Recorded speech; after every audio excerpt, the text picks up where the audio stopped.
Le Flash Info, tout de suite sur UZB Radio.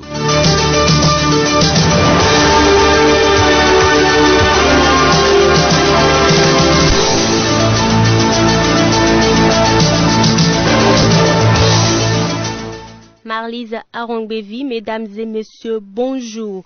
Tentative de retour du maire Léadi Soglo contrariée par la Cour suprême. L'ancien maire de la ville de Cotonou est désormais face à son fait. Le préfet du littoral, Modeste Toboula, a autorisé dans un bref délai l'organisation des élections d'un nouveau maire à la tête de la ville de Cotonou, sous ordre de la Cour suprême qui a rejeté la requête de Léadi Soglo demandant l'annulation de sa révocation prononcée le mercredi 2 août 2017 par le Conseil des ministres.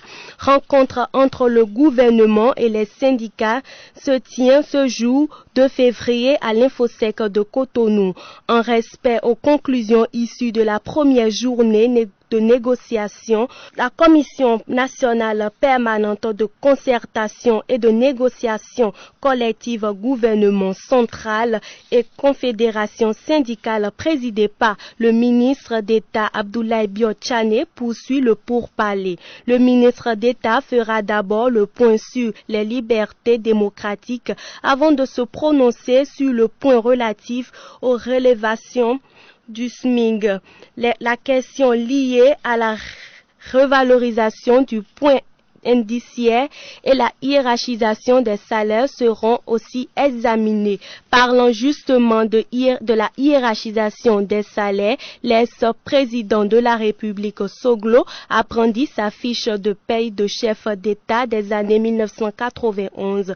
C'était lors d'un point de presse organisé hier. L'ancien président de la République et maire de la ville de Cotonou, Miesefo Dieudonné Soglo, ne reste pas indifférent face au scandale des salaires perçus par les ministres, secrétaires généraux, directeurs et de cabinet et autres acteurs ministériels du président Talon. Il exige aussi la publication des salaires de l'actuel président de la République ainsi que celui de ses ministres. Hors du Bénin à présent, en Afrique du Sud, 955 mineurs se sont retrouvés bloqués sous terre à cause d'une panne d'électricité provoquée par une tempête survenue dans la journée d'hier. La dite tempête a entraîné une coupure de courant dans la mine d'or Béatrice de la province de Free State dans le centre de la ville. Bloqués ainsi, les mineurs se sont retrouvés à 10 000 mètres de la profondeur de la surface de la terre. Au Sénégal, par contre, la célèbre chanteuse américaine Rihanna est déclarée persona non grata par l'association religieuse.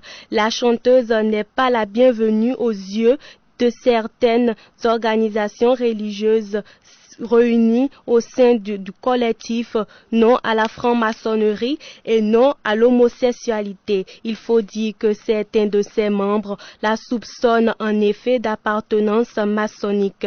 Du coup, la visite de la star sur la terre sénégalaise a été annulée. Mesdames et messieurs, ça sera tout pour ce Flash Info. Merci de m'avoir suivi et rendez-vous à 13h pour la grande édition du journal. Radio.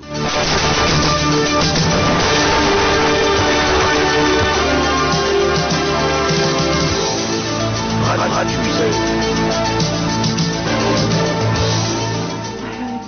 it through the grapevine that you were thinking of leaving me. You know I love you so much that if you leave me